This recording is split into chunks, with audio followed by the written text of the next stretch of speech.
people lose their faith because heaven shows them too little? But how many people lose their faith because heaven shows them too much? Welcome to GMP, the Great, Glorious, and Glamorous, aka the Going North Podcast, where authors from around the world help you realize that success is tangible. You'll leave with at least one new piece of inspiration or information to help you keep going north. Now let's get on with the show.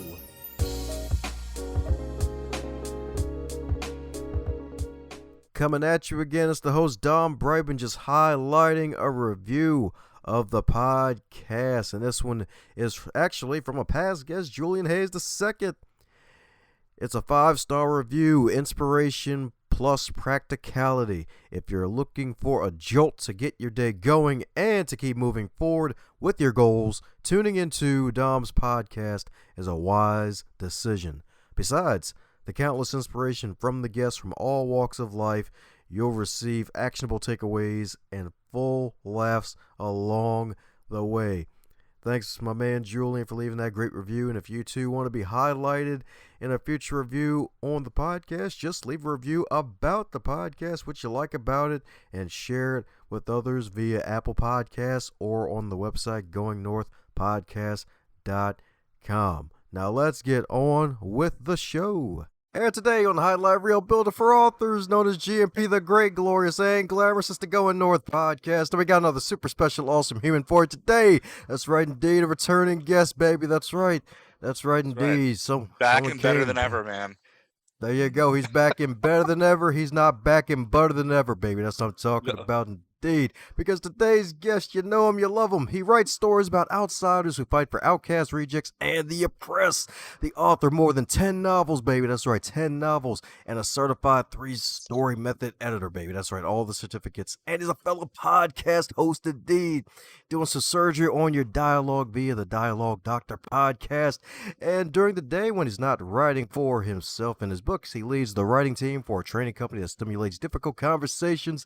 And he lives north of Baltimore, Maryland, with his lovely wife for 20 years and his 5 kids. And before becoming an author, he worked in an evangelical church for over 15 years. That's right, folks. Teenage years all day for this man right here. So let's give it up for the second coming of Jack Elkins, baby. I felt the cheer. Such a great intro. Felt like there needed to be applause. Yeah, thanks, man. It's so good to be back. I've been excited to come back on. I was pumped. I just wrote this book so that I could come back on the podcast. That's why I wrote the book entirely as an excuse just to come. I'm kidding, but I'm excited. Hey, folks love you so much. I love you so much, man. Like, sure, you can come back anytime on this show, dude. Shoot, that mess is hilarious.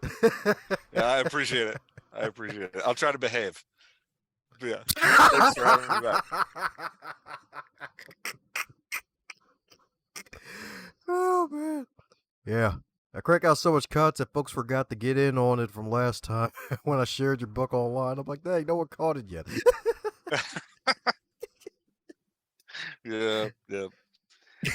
I appreciate you sharing it out. I mean, it's a weird thing, man. You write a novel, you put it into the world, you're like, I hope people read this. Some people read it and love it. Some people read it and hate it. But it is kind of like putting a message in the bottle and just like throwing it out into the ocean. Like, is this going to go anywhere, or is this just going to like end up in the Arctic Circle? Like, what's going to happen to this thing? So yeah, I appreciate you letting me come on to talk about it. It's beautifully anxiety filling work. So yeah, thanks for having me on. Oh, my pleasure indeed. Well, anxiety filling. I hear this one's a little closer to home than the other ones. Yeah, I mean, with this one, it's fiction. This is not my story. I'm not Tim, the lead character. My wife is not Abby, the other lead character. It is based in Baltimore, where, I pastored for a while, for 15 years. 10 of those 15 years were in Baltimore. And the characters are based on archetypes, right? Like, you've got Paul, the celebrity seeking head pastor, and you've got Andy, the religiously aggressive and manipulative staff member, and then you've got Tim, the like anxious, silent, troubled staff member. So I took these archetypes from all the different churches that I've worked in and all the different like consulting that I've been doing, and I kind of worked them through what I would say are common stories that I hear in the American evangelical church all the time. Like when I talk to people about like what their experience is in the American evangelical church, these are stories that come up constantly. We were helping a bunch of homeless people, but then we had no idea how to integrate them into our congregation. We made friends with people that had gender diversity outside of what we learned as kids, and we didn't know what to do with them. And so the easiest thing to do, push them out.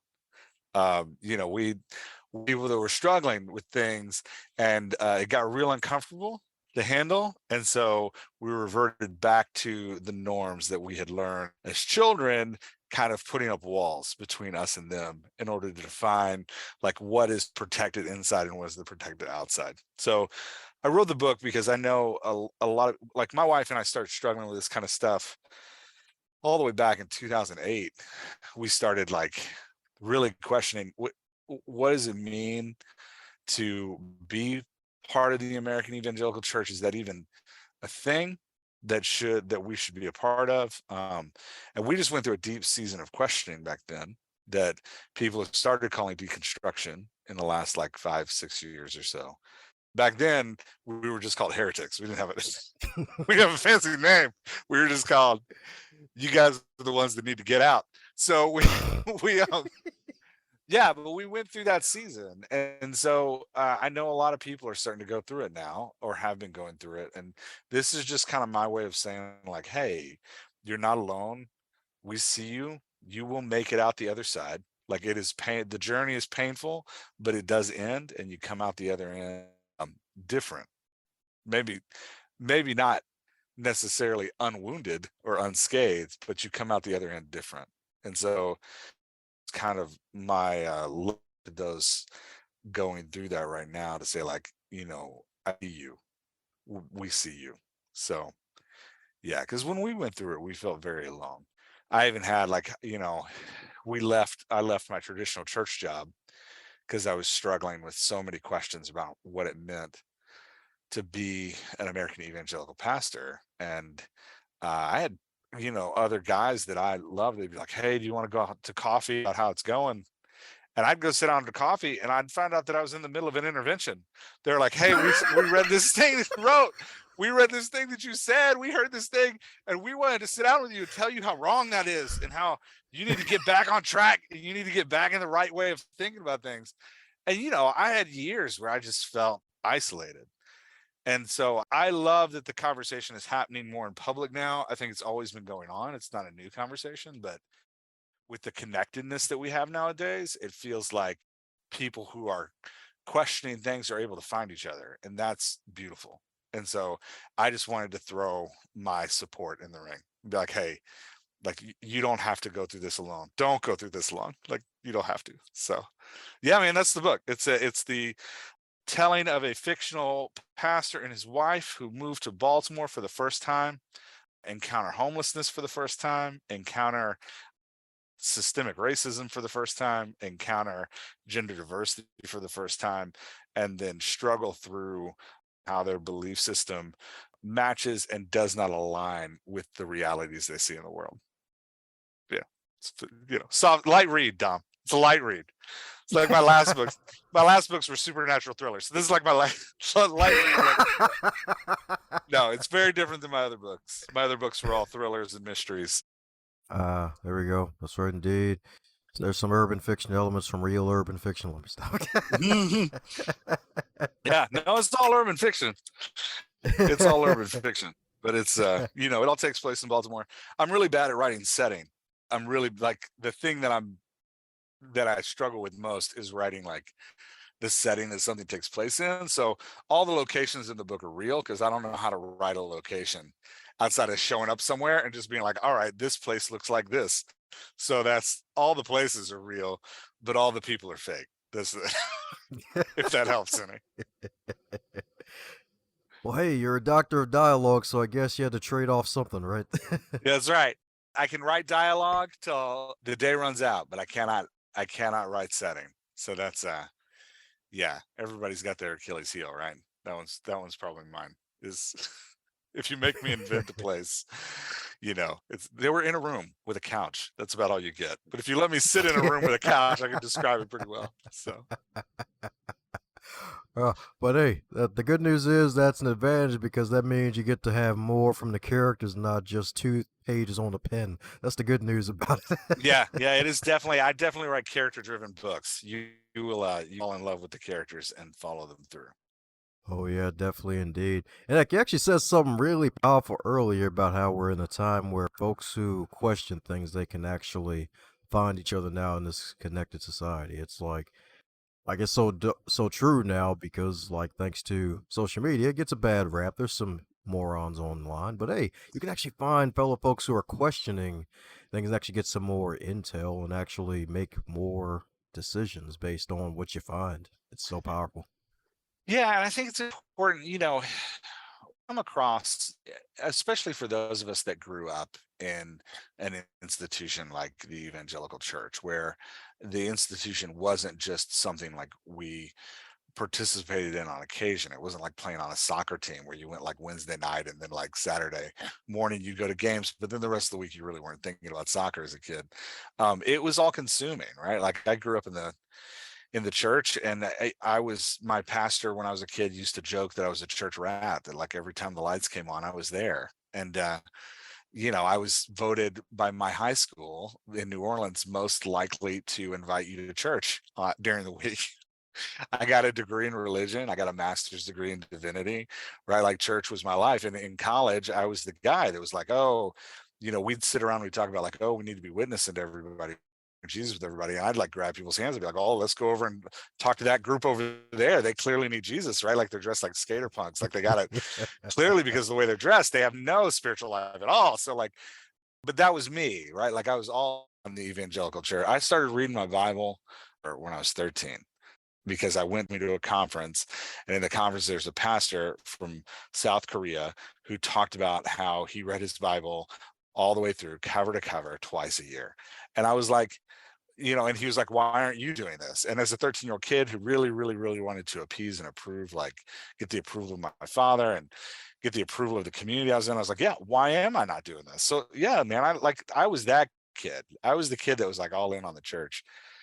And so, coming out of that and coming into like when I actually started pastoring and started seeing behind the scenes and started like working on the staff, the head pastor in the book is named Paul, and he's very ambitious, and he believes God has given him a vision of a mega church in Baltimore. And he believes that he is going to be the guy that brings that church around.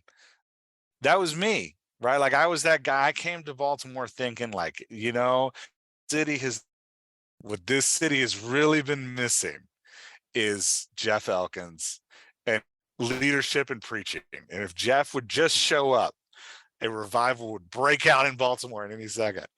And so I got here and was faced with the realities of urban life and city life, and the like systemic oppression that exists in the city around us, and the ways my community, the evangelical community, had really hurt, outcast, and ostracized people when we were supposed to be defined by love. So I started asking questions, but man, back then, because I'm old, back then there just wasn't a way to connect like there is now. And so I remember the only other people I knew that were asking questions like we were asking, like, hey, is this the right way to do this? Why don't we see these models? Like, if this is the right and ordained way to do this, why don't we see these models in the New Testament? Like, why don't we see these models represented in the book that we call, holy? And if we are people who are supposed to be defined by our love, why are we talking all the time about how many people are on the outside and how many people are against us and how many people we dislike and how many people are wrong? Why are we so concerned with how right we are? So, asking those kinds of questions, the only other people I knew that were asking those were like a couple families that lived in Dallas, Texas. We'd get to talk to them, And then finally, my wife and I moved from the inner city out to the like east side, and we found another family there that was kind of living in the same way we were, on the outside of the evangelical church, and just trying to figure out like what that meant for us, what that meant for our children. Like I had grown up going to Sunday school and then intense youth groups, and like, what does it mean to like raise deconstruction kids outside of that world? And so, yeah, but it was very lonely. And so it's exciting. I'm excited about what's happening in the world, that people can question, people can hold up, people can, doubt things, and find community that will help them process through that and help them, because questioning is better in the context of people. It's better when we do it together. Um, Especially if you can find a community that isn't going to make you feel terrible for asking the questions you're asking, right? Like it's what we want. We just want free space to question and be ourselves. So yeah, I think that's an exciting thing that's happening right now. I know that often, especially if you run in evangelical circles, the word deconstruction relates to some kind of like the greatest sin of all time, and that it's often said that people who are deconstructing are people who never had faith to begin with. But I can tell you, like I deconstructed a long time ago, and I'm still deconstructing. It's not a like on off switch. It's not something you're like, oh, I was questioning it, I'm not anymore. Like once you start, you never stop. uh and I was I was the champion of the evangelical church for most of my life. So it's not, I was all in. I had all the merit badges. I accomplished all of the tasks. I was the Eagle Scout of American Christianity. So that it's just not, that's one of the reasons I wrote the book, was just to say like, no, this is how this happens. It's not that like, oh, I really want a church that said I couldn't drink, questioning everything so that I could go drink, which I think is the like stereotype around deconstruction that's put out. I wrote a novel to be like, no, this is the real story. This is what happens to people all over the country all the time. That was my goal. And so I'm excited that I get to participate in this small way that I can in the ongoing discussion that's happening in the country, so that people don't have to feel by themselves. And I get, the book hasn't broken out yet. It's still kind of floating around, but I do get about a letter a week, an email a week from somebody that's like, hey, I read this and this helped me. I've been a part of this kind of staff meeting, and I felt at the end of it, I've had a pastor talk to me in this way, and it really didn't feel right. It felt like something was broken. And so, this book really helped me feel seen. And that's my goal, that it helps you feel seen. Yeah, I'm gonna rant a little bit. Are you okay if I rant? Am I allowed to Hey, rant? man, you're allowed to be you, man. That's the main I was point of the like, show, bro. I was like, you've been ranting for 10 minutes, Jeff. What are you talking about? Yeah, when it comes to deacon, it's funny to me, man. Like when I was growing up and I was reading the Bible all the time, there's this passage in Genesis where the people of God get their name, right? They're called the Israelites for the first time. And the passage happens when Jacob, who's like terrified because of things that he's done, mistakes that he's made, he's got to come back and meet his brother Esau as a grown man. And he's pretty sure his brother's going to kill him. And so he kind of goes off to pray for one of the first times in his life. We actually have him turning to God for support. And when he goes to pray, he and God get in a wrestling match, and they fight with each other. And in the middle of that fight, God breaks his hip, and Jacob is forever changed. And the name that God gives Jacob is Israel, the ones who wrestle with God. And it always struck me weird that like God's people are called the ones who wrestle with God. But the American evangelical church is so terrified of questions, of doubt, of wrestling, of struggle. They're so terrified of like questioning the way that things are supposed to be. But that is what God named his people. These are the people that wrestle with the concept of me and who I am and what it means to follow me in the world. And like, just, it's tough for me, man, now watching the backlash of questioning, when like all throughout the text that the evangelical church believes is holy and right, doubting, struggling with what your role is in the world and who you're supposed to be in the world. Humility demanded Christ himself when Paul said, want to do one thing that'll make him fat, Jesus follower. It's like the one thing you can do is consider others better than yourselves. It's like that would make my joy complete. I would be the rest of my life if you turds would just start thinking of other people as better than yourself. It says it in Philippians. And Jesus over and over again is like, if you ever are wondering what to do in a room, start washing everybody's feet. And so it's just so odd to me, man, how far away the group, the organization, the institution that I grew up in is from the very principles that it claims to represent. And when people start to question it, they get cast out, and that's painful. It's hard leaving your community like that. I've never had anybody say, I've talked to a lot of people who have struggled with church and had to leave the church or move on from the community that they're a part of. And it's never a party. No, nobody's ever like, yay, we get to go. Like, that's not how it works. It's so painful and hard. And like, part of me is like, it's the church that's making it hard. It doesn't have to be that way.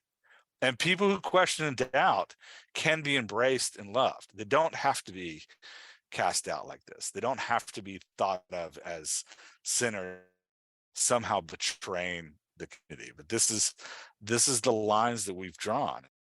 I don't know that it's fixable anymore. New things. Well, I mean, like the Gospels say, there is new wine, but they liked the old wine so much that the new wine isn't any good to them anymore. And I'm sad. I think that's kind of where we've gone. Anyway, that's me diatribing about religion, not about the book itself. But yeah, that's the heart behind the book. That's where the book comes from. Oh, yeah, and you're definitely right too. It's like a lot of times, heck, I even remember one time hearing about this. I forgot who it was. I think it was a guy talking about a book called Church Hurt. Now, there's no hurt like church hurt, and it's so true. It's like there's no party when you decide to question things and you end up leaving. It's like, hey, we got rid of them. Sadly, they'll hopefully find their way back. And even if they even say that. Yeah, and I think the illustration behind church hurt is that like this is a family, and in essence feels like a divorce. And it's I'm really pumping up the book here. I'm like, the book is a divorce. The book is about just kidding. So there are a lot of fun moments in the book because I do write very colorful characters who make the journey enjoyable, even at times. So the journey of the book, not the journey of leaving the church. The journey of leaving the church always sucks. But yeah, it's so true, man. It's like you're walking out of this community that has defined your entire identity is so hard. And like, it takes a lot of courage. And so like when I hear somebody deconstructing it, and they're like, yeah, I'm struggling with the faith of my childhood, the faith of my youth. I don't understand it anymore. I'm really fighting to, figure out my place in the world and what I believe and what's true and what's not true. I'm like, that took courage. That took bravery, right? Like, because it cost them something. So, I think part of my hope about reframing the deconstruction conversation, not as threatening, but as, taking the courage to speak what you actually see. And to, it's funny, growing up in churches I was in, we used to love to use the phrase, speak the truth in love. We loved that phrase. We use that phrase to justify saying the most terrible things to people. We'd be like, oh, this is a terrible thing to say, but I'm speaking the truth in love. But it wasn't speaking the truth in love. It was just self-justification, right? Like I had things that I didn't like. I didn't like the fact that people were gay. I didn't like it. I didn't understand it as a teenager, and I didn't like it. So, I'm going to say homosexuality is a sin because it justifies the worldview that I already have. I can kind of like puzzle piece some scriptures together to be like, look, it's a swan, but don't look at it too close because it's actually not. But just believe that it is. Believe it is. I said it is. Don't look at it. So like I can do that, and then I can say it, and people would you say that? I'm like, oh, I'm speaking the truth in love. I'm helping people by being terrible. So like all the time. And part of me is like, no, when you're deconstructing, like I want to reclaim that, is because when you're deconstructing, when you see problems in an organization or an institution that you belong in, and you're like, hey, this thing has to change. This has to be different. We have to go a different way. We are down the wrong path here. We have to start changing our behavior. We have to question our beliefs. Maybe we need to get some people from the LGBTQ community in here and start hearing their stories, hearing their narratives, learning who they are, right? Like that life, I was completely ignorant. I went and got some friends and I just started to love and serve them. And man, once I got to know them and I got to know their stories and understand who they are, my worldview radically changed. It wasn't because I was indoctrinated, it expanded my mind to envelop other people so that I can love them where they are. But like, so part of me is like, hey, we need to take this idea of speaking the truth in love and we need to start letting people who are deconstructing own from now on, right? Like if you speak the truth in love, it means you're looking at the institution you've come from and you're saying like, it's going to cost something to say this, but we are wrong with this thing. And that shouldn't be outcast. It shouldn't be thrown out as like, no, you're not one of us anymore. This is dangerous thinking. You need to stop thinking that way. This is sinful. You're just trying to just want to do. We should start pinning medals on people that deconstruct. We should be like, yes, tell us more, like push back. Let us know what you think. Like let's deconstruct together. Let's all question it. Because like if the American church actually has the faith to believe that it's being guided by a divine power, what's it afraid of? Right? Like if we as the American church preach all the time that the Holy Spirit lives within us and that we have a relationship with the divine, the creator of the universe, we have this relationship with the divine, why are we scared? Why are we scared of questions? Right? Like if this is what are we afraid of? Right? Like, and so I think the more you see churches pushing back on deconstruction, the more you see churches pushing back on like people questioning and people challenging their assumptions, their beliefs, the more I question, like, what's your faith level? Right? Like, where's your faith at? Because you seem scared of things. You seem scared of conversations. You seem nervous to actually learn from other people. So where's your faith at? Yeah. Anyway, that's my fourth rant for today, Dom. On the podcast, just a rant, say crazy things. Dom's like, Jeff's the best guest because I can just turn on the mic and Jeff is just going, no. 2 hours later, Jeff is like, you know what I think about coffee, Dom? Boy, it's freaking awesome though, man. Because my goodness, that's hilarious though. It's actually kind of true. It's like, why are we scared of questions? It's like it's just a question, but funny enough, it actually reminds me of a past guest on the show last summer, I believe, Andrew Raymer. He's actually a gay Jewish man, and he mentioned that you should basically own your text, whatever religion you're on. And I think that's the problem. A lot of people don't own the text that they ascribe to. Like with Christians, there's a lot, they may read a few verses here or there, but some of them don't go really, really deep into the word to get understanding as opposed to just proving a point. Yeah. And, I'm just going to keep talking to Christians. Dom, I don't know if that's who's listening to your show, but I'm just going to keep, because we started that way. Like, it's maddening that like there are so many of us, and I'm going to put myself in this camp, so many of us that claimed knowledge and spiritual authority when all the knowledge and spiritual authority we have comes from reading devotionals and listening to sermons and listening to Bible studies from a single stream of thought, right? We listen to other evangelical speakers and live inside our comfortable bubble of self-affirming thought so that we are constantly just reinforcing what it is we already believe. And the greatest thing about deconstructing and kind of like shown the door metaphorically was that it forced me to go find new friends. And I remember, man, my wife had a miscarriage. And the Christians in our lives at the time were very sweet people, but there was a lot of weird talk about what that miscarriage was and what it meant and why pastors I knew actually said some really stupid things to me about what that miscarriage was. Like, maybe this is God trying to get your attention, or maybe this is, and I was like, what are you talking about? A friend of ours who was Jewish, not practicing, came to our house unannounced with a bowl of soup, and we all ate it together in silence.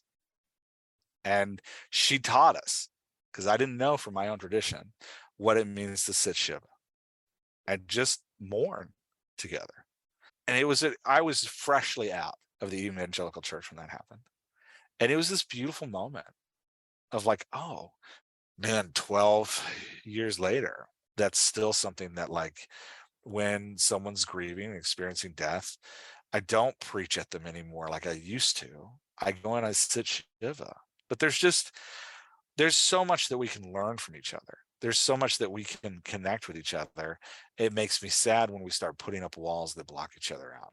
And then we justify those walls because we exist in a single stream of thought that continues to reinforce what we already believe.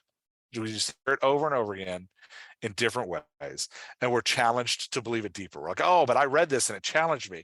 Yeah, but it challenged you to believe more of what you already believe, right? It didn't lead to questions, and if it led you to questions, you'd start being concerned about the source, right? Like, so it's that, like, we that, like, I think the biggest gift for me, and having to kind of step away from the institution that I was raised in, was that it forced me to re-examine the people in the world around me. And I learned so much. And I look back on that guy and I'm just so troubled by it. Like, the moment in the book. So I'll share. When I came to Baltimore as a pastor, my wife grew up in Baltimore, but I had never really lived here. I'd like visited over, and I got a job in Baltimore, and pastors would tell me all the time, and I should be clear, the white pastors that I was engaged with and around would tell me all the time, Baltimore is a spiritual graveyard. There are no big churches in Baltimore. There are no big churches in Baltimore. The church I was working for had 400 people, and I had people from like Tennessee coming up telling me, like, man, y'all are the biggest church in Baltimore. Y'all are doing the most in Baltimore. Y'all are the biggest things. And I remember one day, man, I was just prayer walking through the city, because I used to, like, back in my like hardcore evangelical days, for an hour, I just take a different part of the city and I just walk around. And I come across this giant building. And I'm like, what is this thing? And I go walk in it. And this is huge auditorium with like all of these seats. And I'm like, what is this place? And somebody, what is this? They're like, this is a church. I'm like, no, we're the biggest church in Baltimore. 400 people. We're the biggest church. Y'all just sit in this empty auditorium all the time. And they were like, there's like 5,000 people that show up here every week. I'm like, what are you talking about? But see, the thing was, it was Black church. And as a white pastor, my tradition didn't count them for some reason. They didn't count. And we'd be like, oh, their prosperity gospel. Like, we'd put labels on them in order to, like, whether or not that label is even true, we had no idea, but we'd put labels on them because there's like historic racism behind that label that we're applying to that congregation, to be like, oh, we can label them, and because we can label them, we can put them outside our tradition to build our own ego, make ourselves feel bigger and stronger by like pushing them out and being like, no, you're not with us, you're an outsider, so you don't count anymore, because we've put this label on you, and by labeling you, we somehow get power over you in our own minds. And like, that was a big eye-opening moment for me, man. I'm like walking, I'm like, that was one of my moments of deconstruction, being like, how much other stuff do I believe is completely wrong? Like, how much other things do I believe are just like total lies?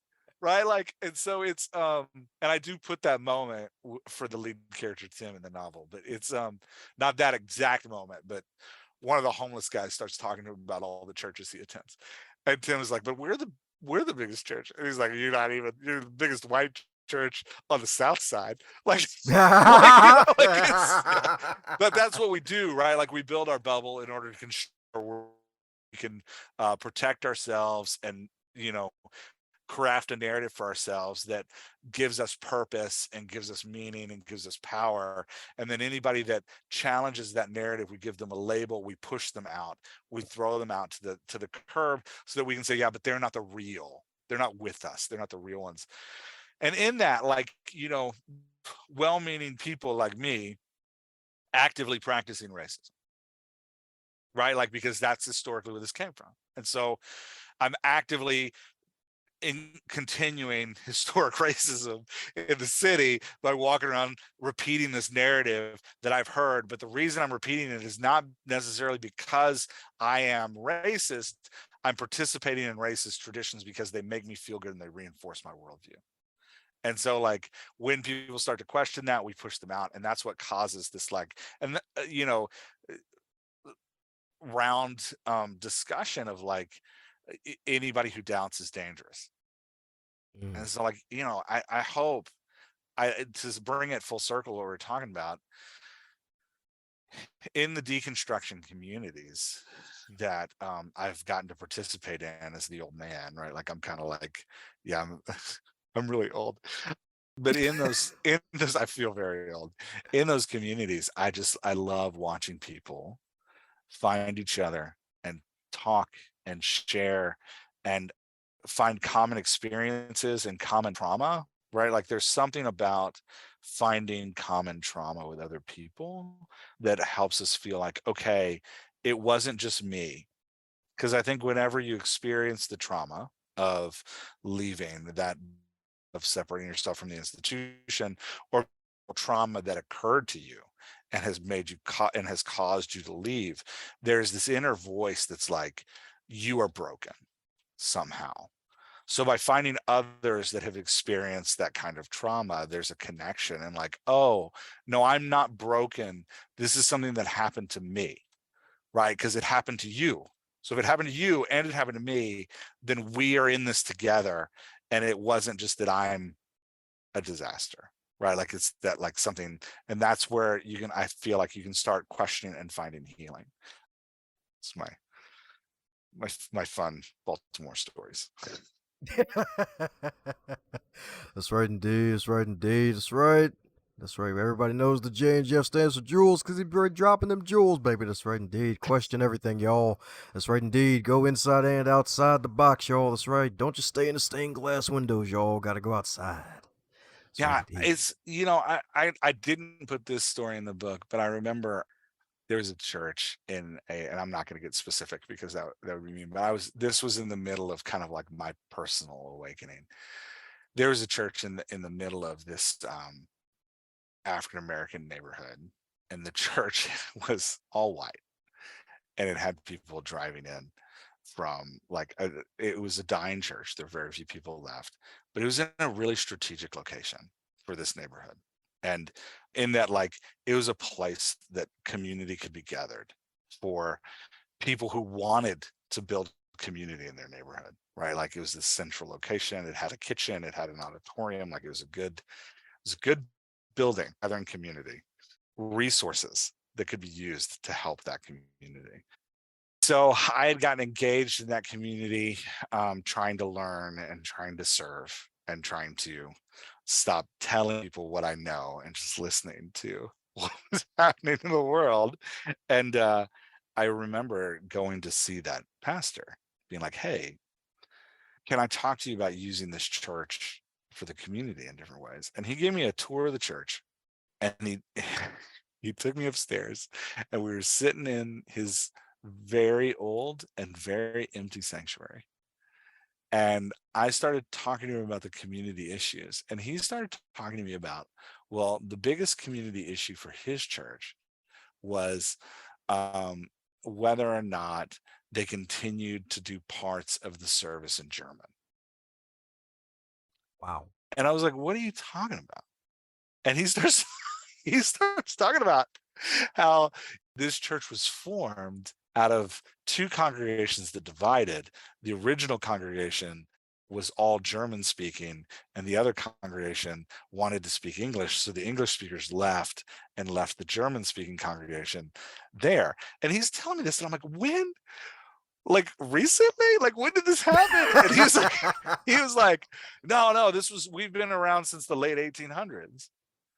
And I'm like, man, you are still fighting a fight from the world around you has changed, but you are so head in the sand, you know, world bubble that you are trapped in a debate that was happening like 100 years ago.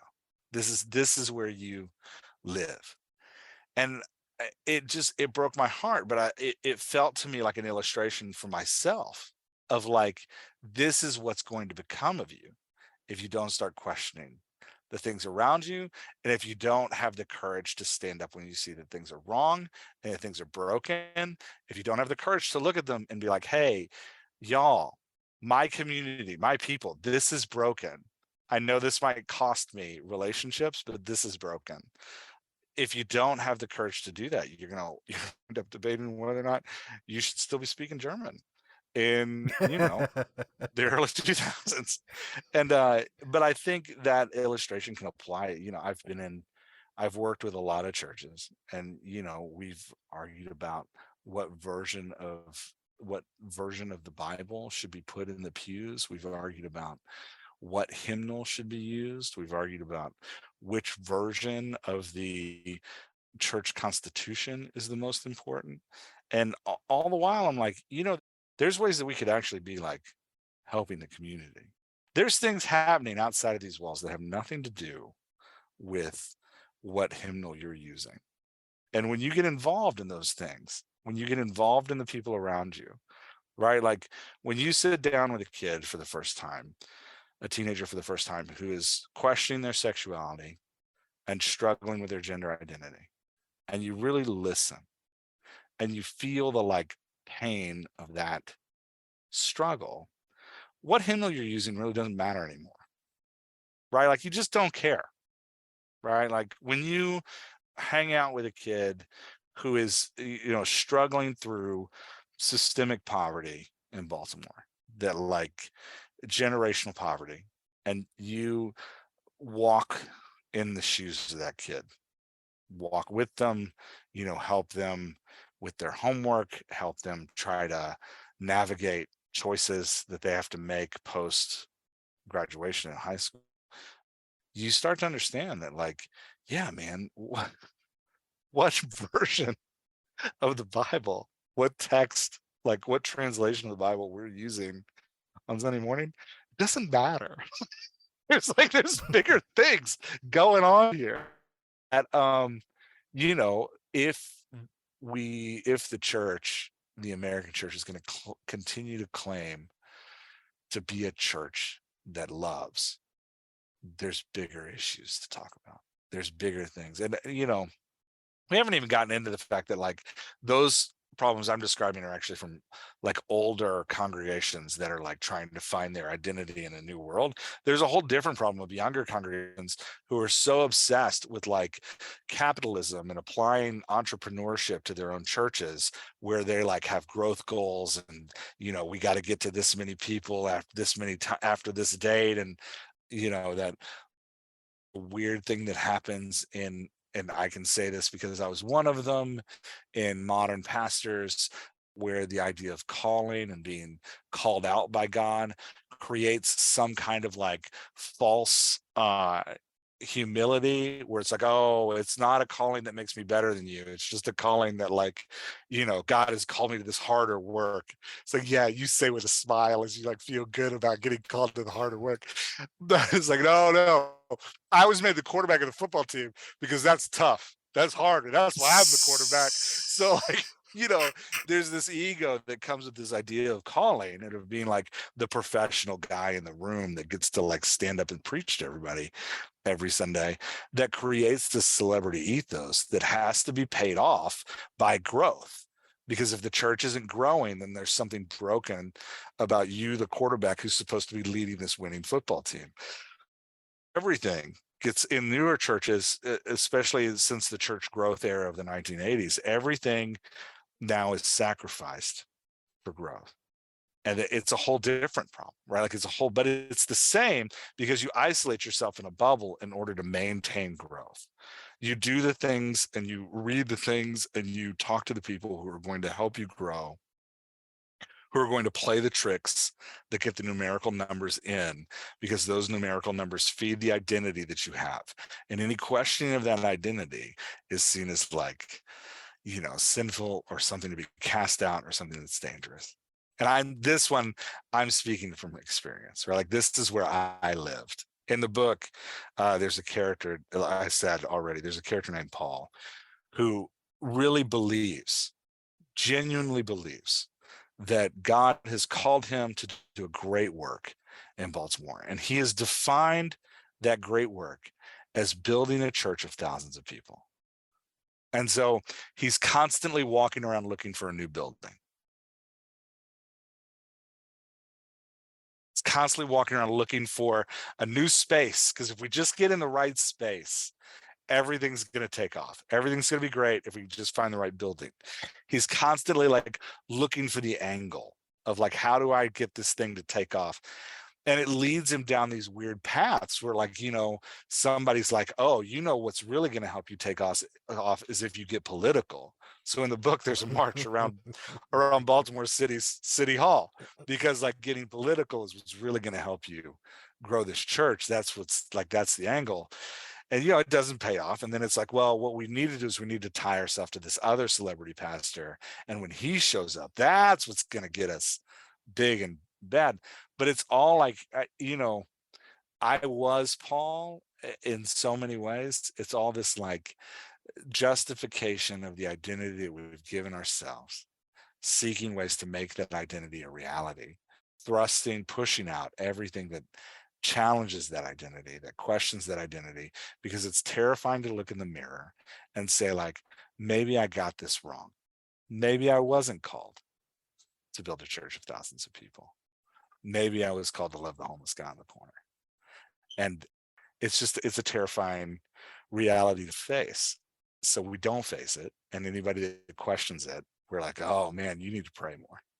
Because my identity is right. My bubble is safe. You are trying to pop my bubble, so you need to go pray more. God needs to tell you to stop popping my bubble, because I really like it.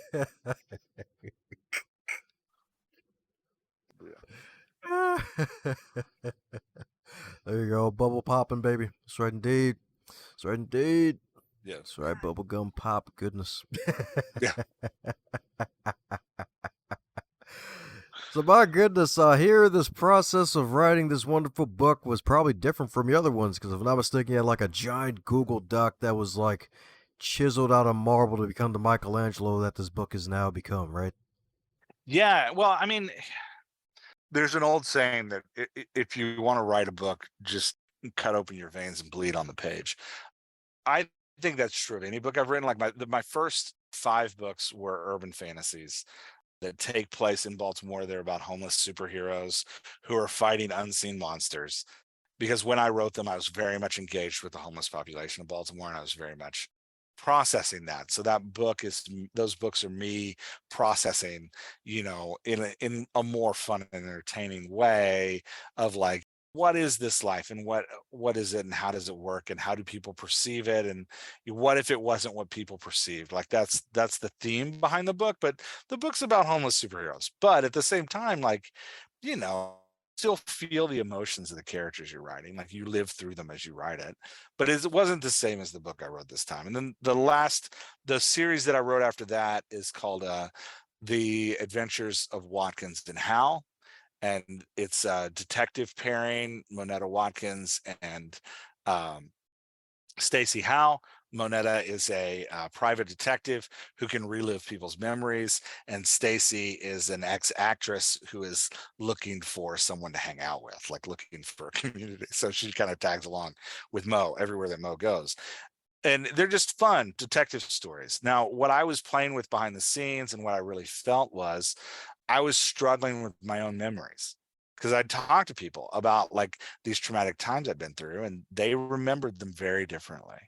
So I started reading about memories. I started researching memories. And I was like, what is it that our memories actually change to reinforce the narrative that we like, right? Like we remember different aspects of things, and memories change over time. Memories are not like static films. They're constantly moving and shaping. So the further away you get from an event, the less you remember it accurately, and the more you have an image of that memory that you've used to tell yourself a story, right? Like more you have the narrative, less the actual. I was playing with that with a detective who needs the facts, but is constantly getting memories, which are like not the facts. So, but I still felt it when I wrote it, right? Because I was myself dealing with my own memories. So as I'm writing, I'm struggling.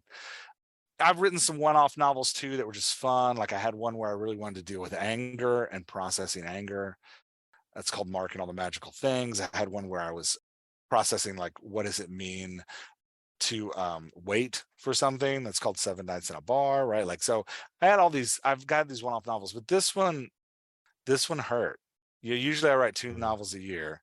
This one took me a year and a half because there's so much in it that I just didn't want to deal with about myself, about who I am. Like, people write me all the time now. They're like, oh, I can see that you're Tim. This must be your story. You're Tim, who's the character that's deconstructing and like processing through this. And I always tell them, at times I was Tim, but at times I was also the antagonist. At times I was Andy, who's the worship pastor that uses a lot of religious language to kind of like manipulate how things go. A lot of prayer times with Andy where he's praying things that like he wants to see other people in the room do. Like a lot of that, a lot of like praying for people in order to ingratiate himself to them. I did a lot of that as a young guy. Like that was something that like when I write that character, I'm actually just writing a version of things that I used to do. And so writing that is hard, right? Like it's a painful thing. So, and then, writing Paul is tough because it is this like guy who has this idealized version of himself and this narrative that he's living through that ends in a conclusion of him doing something amazing in the world. And I lived that narrative. So like writing that character was tough because I'm doing my own things. One of the things Tim encounters in the book is he starts working with inner city youth, which was something I did, right? Like we started engaging different high school students from around the city, and kind of like we built like a big brother big sister type program where adults were like engaging them in healthy relationships, mentoring, not really mentoring, but community focused relationships. And so mentoring sometimes came out of it anyway. That's neither here nor there. So I give Tim those relationships, not because those relationships model the ones I had, but because what Tim learns through those relationships is what I learned as well, right? Like, for example, I assumed, because all of these, and this wasn't an assumption I was aware of, but this is the assumption that was working in the back of my mind, because these kids are poor, they need Jesus. That was because these kids are poor, they need Jesus. And I can remember I took them to a camp at Liberty University, even though I had known them for years. I took them to a camp at Liberty University, and for the first time, after knowing them for over a year at least, I started listening to their stories. And I learned that they've been going to church since they were like 2 years old. Like what it was, but my assumption was that like because they didn't have the things that I have, because their life didn't look like my life looked like, that they must not have the spiritual life that I have as well, and that I somehow needed to save them through spirituality, right? Like so Tim goes on that journey in the book too. Writing that journey is tough, man, because I got to take a hard look at the massive mistakes I made, and like the stupid things that I did and the stupid things that I said. So it's you know, but yeah, so it's painful, and there were a lot of nights where like I'd finish a chapter and I would walk away from it and go cry a little bit, because it's like, yeah, I a lot of times I'd write a chapter where somebody says something horrible to somebody, and the words coming out of the horrible words coming out, I'm not the person that the horrible thing was said to, I'm the person that said the horrible thing. And so, you know, documenting that journey from both sides. Like, this is what deconstruction feels like. This is what it looks like for so many people. They are not people who never had faith, never understood what the church was. So often people that are deconstructing are the, like, ones that were all in and ran into things they couldn't explain. Writing it from that side, but also writing it from the side of, like, hey, here's what it's like to be a pastor that's trapped in this narrative. Here's what happens. And when somebody starts to question, here's what gets threatened, right? Like, here's why they make the decisions they make. There's some cases of sexual assault in the book. I never sexually assaulted anybody. There's some, I just want to be clear. There's some cases of sexual assault in the book, and the head pastor has to deal with them. And I try to paint the picture. I wrote this book before this stuff came out about the Southern, it's been trickling out for a while, but before it came out that the Southern sexual assaults for decades and decades. But I wrote this book before that came out, and that happens in the book. And part of what I was trying to show in the book was, like, not to justify the decision, but so that when you see the decision being, understand the actual evil behind the decision, which is pride and a need to see yourself as great and fulfill your own narrative. So anything that gets in the way of that narrative, any evil like sexual assault that needs to be dealt with and handled straight up, is ignored for the sake of the glory of the narrative. I tried to get that point across in the book, that, like, hey, yeah, the pastors have to make a decision all the time about sexual assault. And if they were like a pastor like me, glory and obsessed with the fulfillment of what they perceive as the mission of God in their lives, then they're going to make the wrong decision. And so, like, salt, it's actually something much darker. Is that they love their own narrative so much they can't handle the consequences of the empire they've built, even if it's a tiny little bitty one that they're telling themselves is the biggest in Baltimore. The empire that they've built, they can't take it falling apart. So they'd rather, commit the atrocity of sweeping sexual assault under the rug than actually dealing with what's happening. And, like, I give the book away for free for any pastor that wants to read it. So if there's a pastor that wants to read the book to struggle with who we are, you can go to jefffelkinswriter.com, and there's a place where you can download a free copy. Because I think if anything is going to turn around, it has to start with those. Like, things are going to turn around one way or another, but if the church is if the American evangelical church is going to be redeemed, it has to start with those who do it full time for a living. There has to be a reckoning of what we do, who we are, and what we have brought, like what we have wrought to the people that we are supposed to lead. What is our responsibility there? Because writing this book in a lot of ways is me reckoning with the fact that in so many people's stories, I was the villain. I was the one that, like, said and did terrible things. I heaped legalism onto people. I didn't listen when they were trying to explain to me the trauma they were going through, because that trauma interfered with the growth of my identity, my empire that would justify my identity. So I give the book away for pastors for free so that you hopefully can reckon with it as well. Not to punish you in any way, but in hopes that you will grapple with it and come out changed. That's my goal. Woo! Just turn into a game of football instantly. That's what I'm talking about with the goal. Yes, indeed. Yes, indeed. Well, it's definitely a great mission indeed. And I love the fact that even though the book is nice and thick, it's actually an easy read because the chapters are like, what, 3 to 5 pages each, and they flow like butter. They're smooth as butter, I'm telling you. Thanks, That's right, man. indeed. That's right, Keep them short. indeed. Yes, indeed. It's true. It's true. Goldfish got his beat now thanks to these smartphones. So you got to meet them where they are. Yeah, dude. No, I mean, that's how I read, right? Like I read right before I go to bed. I work a day job. It's a tough day job. It's mentally consuming. I then like get done working my day job. I hang out with my kids, my wife. We have dinner, right? Like everybody kind of goes off on their own corners after we've had our family time. And then I have to write, right? Like, cause that's, and I have to edit. I run an editing business as a side hustle. So I have to edit and I have to write. And then like when I'm crawling in bed around midnight, I got like 20 minutes of energy left to read a book. And so like, I got to keep my own chapters shorter. I won't read them. So I got to keep it short. I got to keep it fast or I'm not going to read it. So you got to keep it moving. And that's why we love you, Jeff. You the man, baby. That's right indeed. That's Thanks, right Tom. indeed.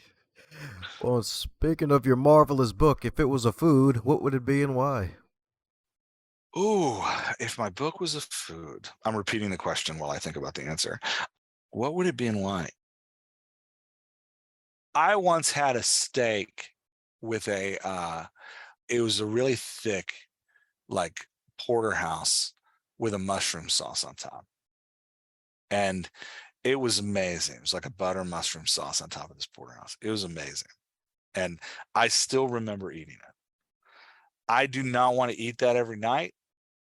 This is not a like, hey, I'm gonna read it and I'm gonna read it again and I'm gonna read it 6 more times, right? Like this is not Harry Potter. It is a book that you're going to enjoy and love and read once and remember forever. And you don't need to read it again. Right. Like, but that's how it is. It's meant for you to savor and live in, love and enjoy, and then ponder after you've read it for a while. That's what I was hoping for with this book. That's my hope of what this book is. My mystery detective series, they're like cotton candy, man. Just go read them like 7 times. They're great. Have fun. Mo's entertaining. Stacy's absurd. Like it's great. But this book is this book isn't that. This book is different. There you go. A giant porterhouse steak with some shroom sauce, baby. That's what I'm talking about, D. That's right, D. That's right, D. That's right, indeed. And be sure to grab some cotton candy for dessert afterwards with this other books. That's what I'm talking about, indeed. That's right. I shouldn't have said cotton candy. I should have said Royal Farms chicken. That's what they're like. Royal Farms chicken. You just go grab a box. It's really good. It's fun. You like it. Yeah. I should have gone more Baltimore. That's my own missed opportunity there. Hey, it's all good. It's like going to an amusement park. The word edition of an amusement park, baby. That's right, indeed. That's right. Dom, are you trying to say that I take you on a roller coaster at the end of all of it you feel sick? Is that what you're trying to say? Just kidding. That's not it at all. Oh no. No, you won't feel sick at all. You'll feel freaking good. You'll freaking good. You'll feel filled like eating a whole funnel cake.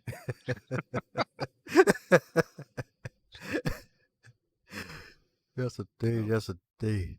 Well, we're coming down to the magical question that every guest gets to receive for round 2, and this one's going to be interesting. This man's a pastor, an ex-pastor indeed, who loves to speak. So, my goodness, so you're called to give the last keynote address of your entire life, and your audience is all 6 billion people on Earth. They got their attention on you for the next 90 minutes. What would that main focus of the message be, and what would the main points of the message entail? I can't feel 90 minutes. No, I think I think he says this, he's ranted for an hour and a half. I think my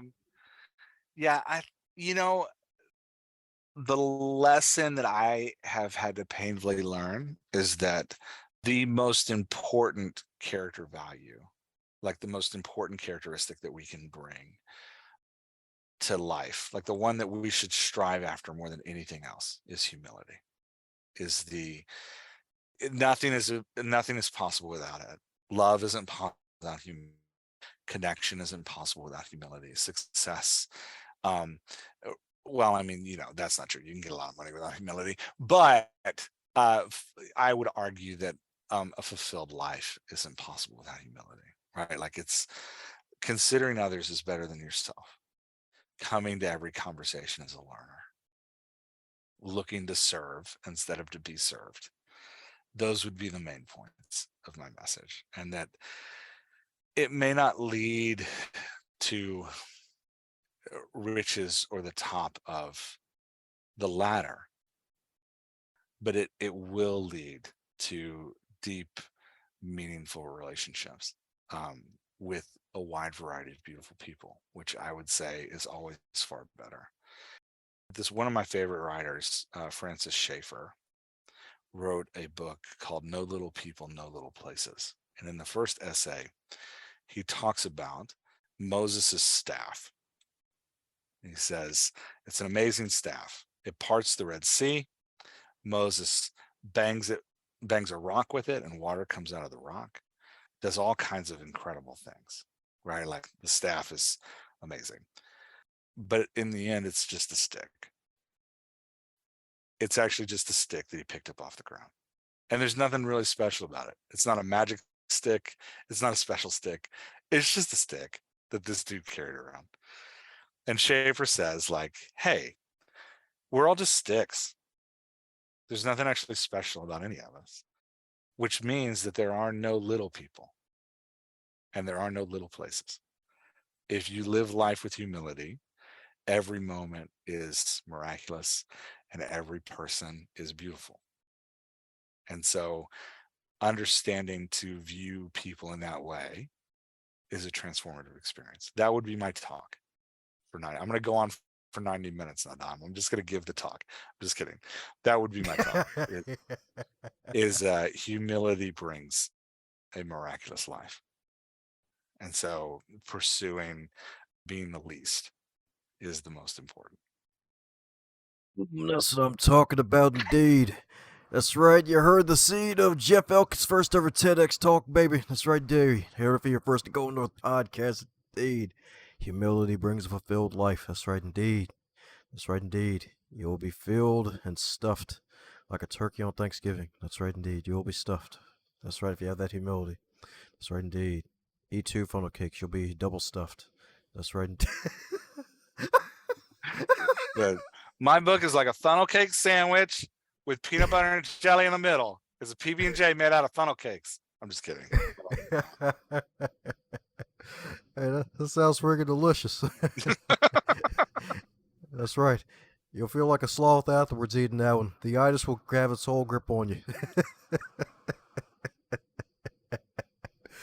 But yes, indeed, they got the spirit of excitement, though not the spirit of the itis, from listening to the great return of the wonderful Jeff Elkins. So for those who need to do it again, and for newbies who didn't listen to the first episode, you should go back and listen.